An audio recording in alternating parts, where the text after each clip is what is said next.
And we are back. Thank you for staying with us. Entertainment Thursday gets to continue. And now from film, we get into a conversation on music, but music with a purpose, you know. And I will be talking to one Dagzgizi. He is a hip-hop artist. He has been in the game for so long, and he's here to just let us in on his journey and what he's doing now with his music. So it's a pleasure to have you here. Same here. Thank you for having me. Good morning. Good morning. Uko fiti kabisa? Kabisa, nashukuru. All right. Yeah. Let's get into this, Dags. You've been doing music for quite a long time. In fact, your major release was back in the year 2004. Yes. So since that, the debut of that release, to date,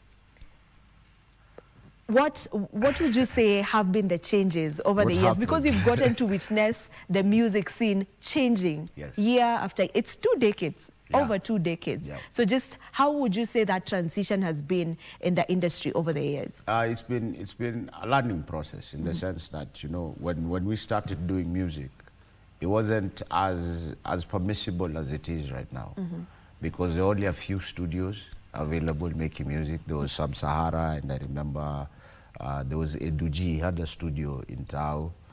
But now, you know, every neighborhood you go to, there's a studio that's happening. And from your previous guests, the filmmakers, you know, it's very nice to see like such talent.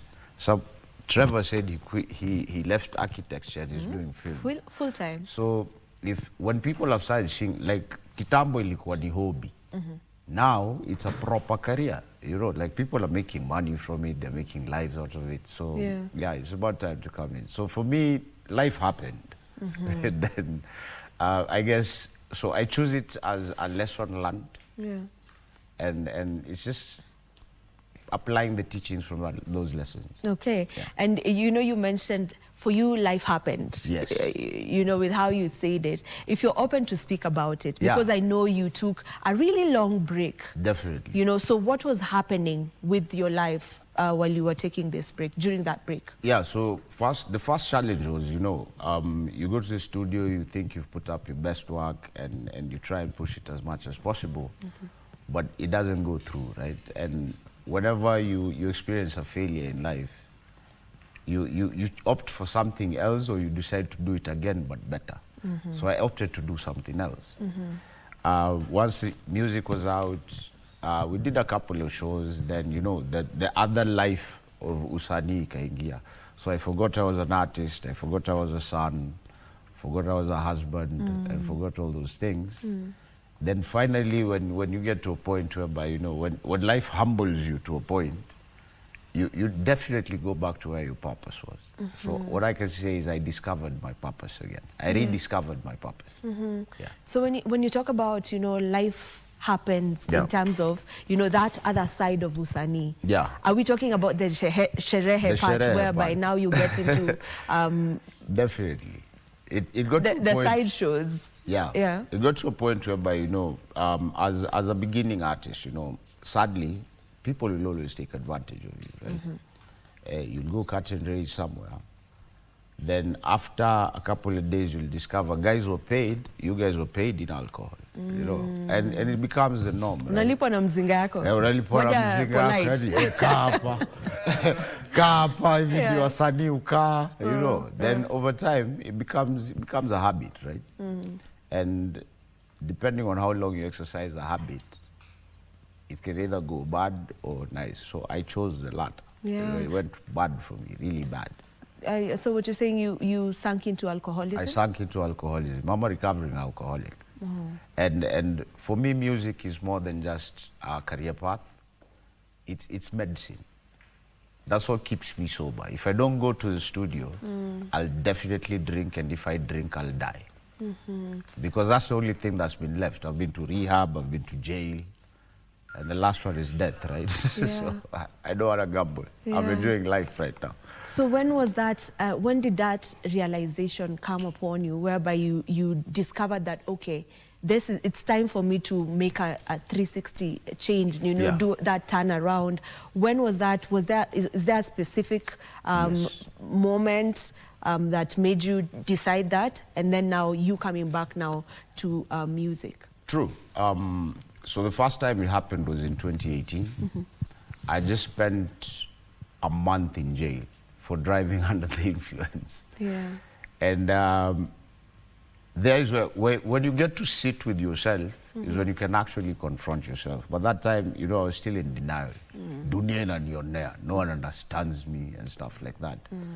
So I got sober for about 4 months after rehab and everything. But you know, you never really get it the first time, right? So in September of that year, 2018, I relapsed. And I relapsed up until January 8th, 2024. That's a long time. Yeah, and I found myself in the same place. I found myself in front of a police officer at Voi police station. I'm being accused of stealing laptops and cooking gas from my own uncle. So my uncle is here and my dad is here. Yeah. And I'm being reported to the cops. I don't know if that makes, like, to me it was a weird situation. Because the two of them can talk about it at home, right? Why would you want to ruin my life, right? So there is where I actually figured out, yeah, I'm alone.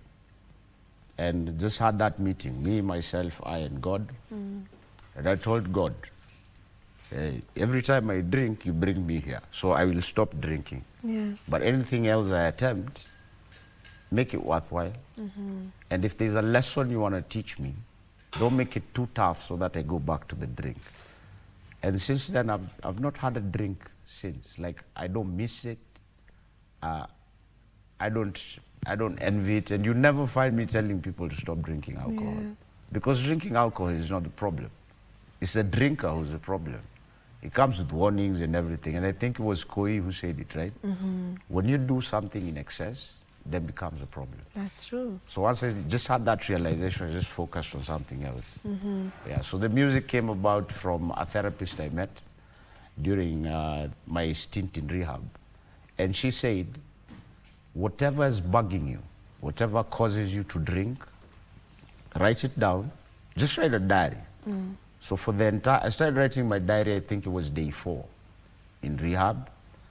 And after I came out, that's what became the high school reunion class of 2003. That was the first album. Yeah. Yeah. Let's talk about the album. Yes. It is such a beautiful, a really, I'd say, introspective album. And I didn't tell you congratulations for being able to beat that, you know. Thank you. Yeah, so congratulations on that. So the album Yes. that Yeah. you wrote after now, Yeah. tell me a bit about it. So high school reunion is, you know, in recovery, it's a process, right? So first, you have to make peace with yourself. So that was my first EP. That was Strange Sounds, because I was hearing voices and things like that. Then high school reunion class of 2003, I named it that because that group of gentlemen, they're the same gentlemen I graduated with in high school. Shout out to class of 2003, Lenana School. They came to my rescue. There's a friend of mine, shout out to Henry. He came, saw me in my house, saw how destitute I was, and they did a fundraiser, paid my rent for a month, did shopping for me for a month, and they said, no, this is not the Alan we know.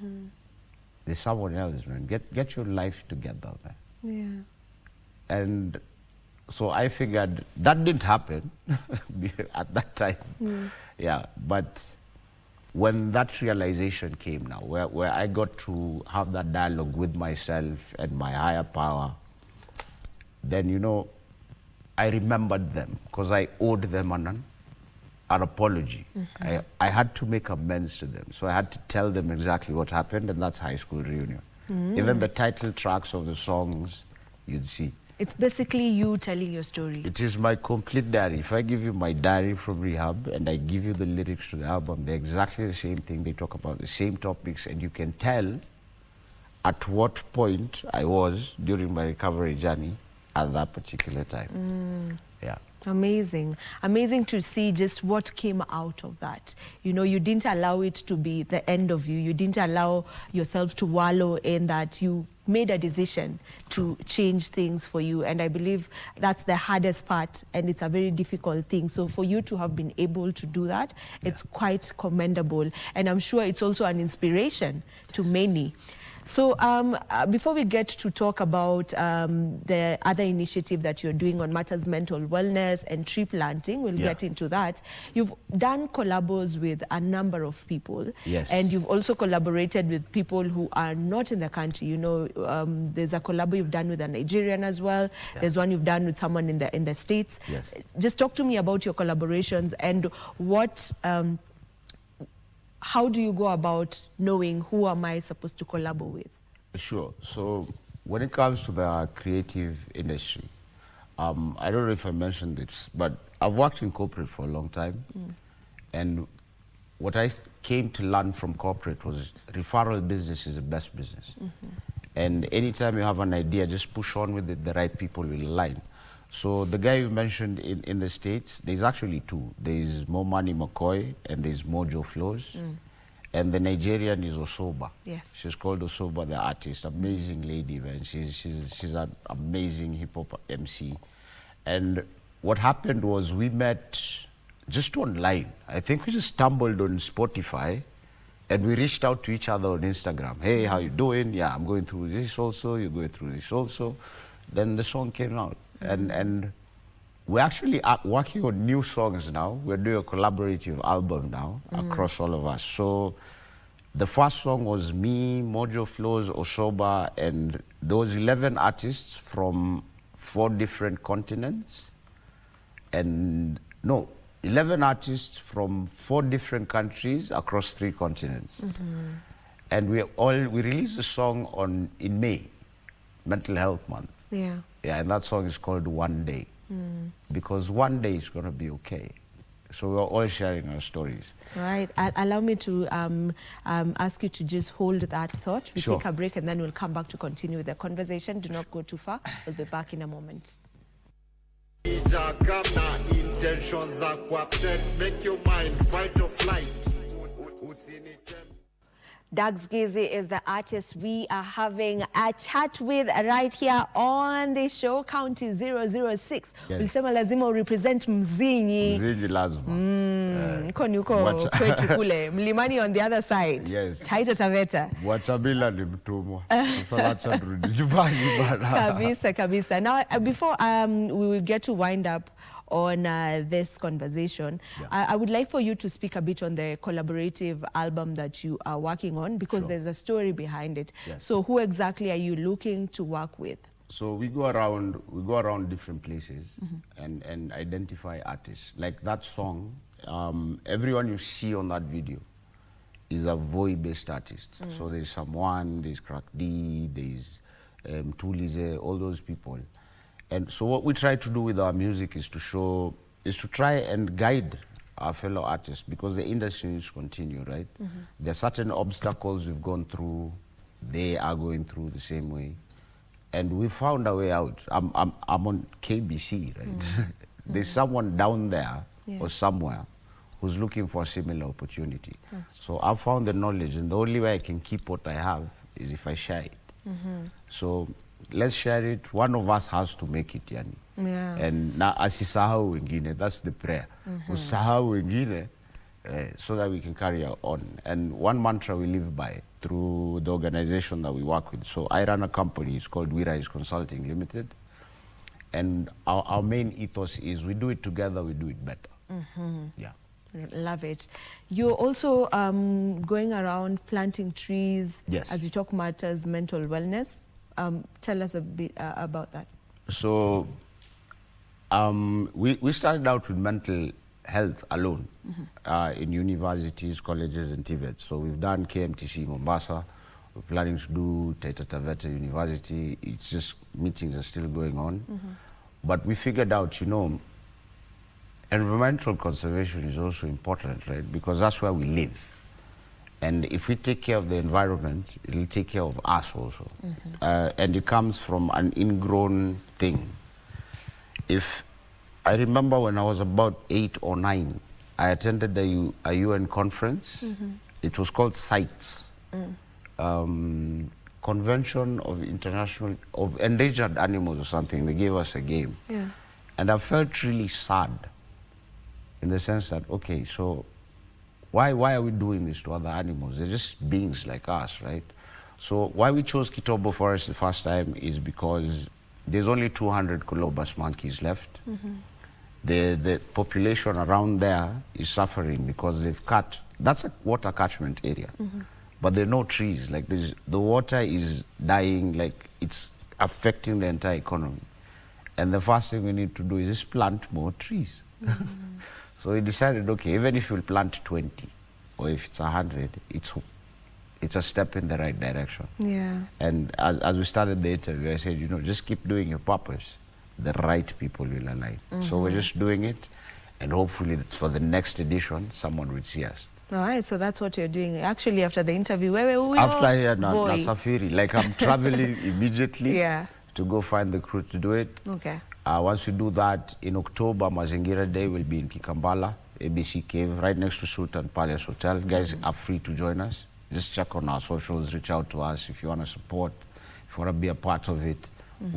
We do it together, we do it better. All right. Yeah. Love it. And that is actually just the proper way to finalize, unless there's something you want to have as your parting shots. Yeah, I'd just like to speak to anyone out there who's suffering or knows someone who suffers from any issue. It's tough now. We know it's tough, but check up on one another. There's a statistic that came out from World Health Organization. 4 people in Kenya die every day because of suicide. And those are the documented ones. In Taita Taveta, where I'm from, it's 2. Every day. Every day. There was no budget for it in this year's budget. Nothing. There's nothing on mental health. So rather than focus on curative, because if we think, Madare has no money. Because it's not there in the government, right? So it is up to us to check up on each and every one. So if you have a family member or a friend or someone and you're struggling to find where to help them, reach out to any of my pages, DM me, WhatsApp me, my numbers are available. Let's have that conversation and see how we can give someone else a purpose. Amazing. It works. Give them a purpose. Yeah, it works. Amazing. It was a pleasure having you Thank on you this so show. much. Thank you so much. Great job you're doing. So Thank keep you. doing what you're doing. You are changing lives, I'm sure, one at a time. Just one is enough. All right. Okay, and this is where we get to end this conversation.